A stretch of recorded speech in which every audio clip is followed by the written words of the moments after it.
आणि आता मोठी बातमी आहे, अंगणवाडी सेविकांच्या मानधनामध्ये 50% वाढ करण्यात आलेली आहे। राज्य मंत्रिमंडळाच्या बैठकीमध्ये हा मोठा निर्णय घेण्यात आलेला आहे। अंगणवाडी सेविकांचं मानधन आता 5,000 वाढवण्यात आलेलं आहे।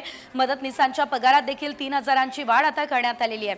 गेल्या अनेक वर्षांपासून आपण बघू शकतो या सर्व अंगणवाडी सेविका मानधन वाढ करावी या मागणीसाठी आंदोलन करत होते, उपोषण करत होते। अनेक ठिकाणी सरकार विरोधात आंदोलनं झालेली आहेत। यानंतर आता राज्य मंत्रिमंडळाच्या बैठकीत हा मोठा निर्णय झालाय।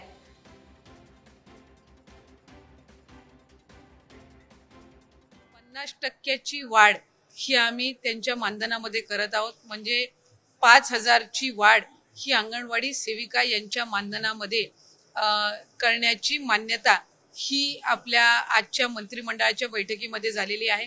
मदतनीस जे आहेत त्यांच्या मानधनामध्ये साधारणपणे 3,000 इतकी वाढ करण्याचा निर्णय हा घेण्यात आलेला आहे।